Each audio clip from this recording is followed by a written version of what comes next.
Good morning students, and once again welcome back to our lesson on fractions. Today we are going to be looking at like and unlike fractions. And before I begin, I want us to look at a few objects. So the first one we will be looking at are bananas. How many bananas do I have here? Yes, a dozen bananas. A dozen bananas means nothing but 12 bananas. Also, I have a bar of chocolate with me. Now imagine three friends come visiting my house and I serve them the banana and the chocolates. I need to divide them equally amongst my friends. So now I need to count how many of them I have. So I know that I have already 12 bananas, and on the screen you can see that they've already been divided into 4 groups.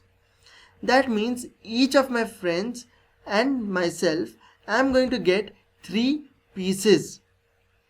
As well, if I look at the chocolate bar, I need to count how many pieces are there. So I start counting 1, 2, 3, 4, 5, 6 and so on up to 12.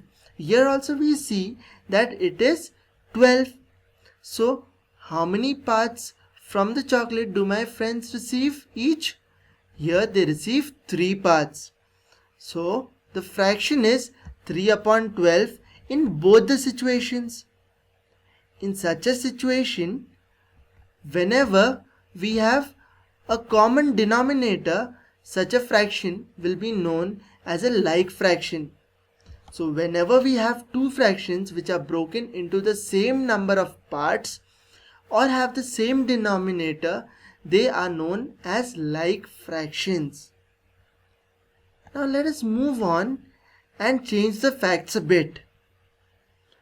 When I do so, now I have 9 bananas with me and I have a chocolate bar on which I have 12 pieces. But this time I have 2 friends visiting me. So in all, including myself, there are 3 people. So how many pieces of the banana do each of us get? Yes, we get 3 pieces each. But how many pieces of the chocolate do we receive? Here the fraction for the bananas is 3 upon 9.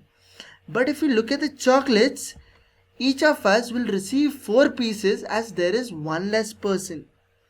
So the fraction becomes 4 upon 12. Are the fractions the same? No, the fractions are not the same. So whenever we have two different fractions, that is fractions with two different denominators, they are known as unlike fractions.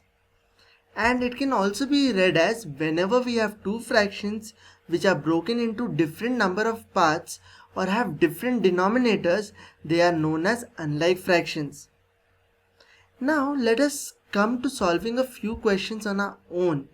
So we will state whether the fractions are like or unlike. So let us look at the first question. So part A says 3 upon 7, 5 upon 7 and 1 upon 7. Remember, to say like or unlike, we will just look at the denominators. So the denominator is nothing but the number at the bottom. Here we see it is a 7 and a 7. So in all three cases, the denominator is the same. Whenever we have the same denominator, what kind of a fraction will it be? Yes, it will be like fractions. Now, let us look at another question. Here you can see I have the fractions 2 upon 6, 1 upon 4 and 4 upon 8. Let us look at the denominators. I have a 6 here, I have a 4 here and I have a 8 here.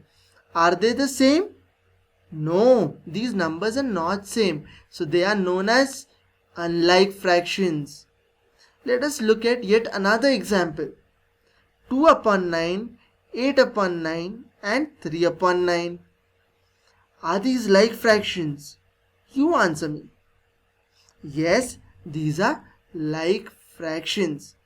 So for today, I want you to turn to page number. So for today, I want you to turn to page number 107 exercise 6.3 and solve question 2 all parts on your textbook. Once you complete assignment 6, you will upload it to Google Classroom. I hope this video helped you. Stay safe, stay home, have a great day.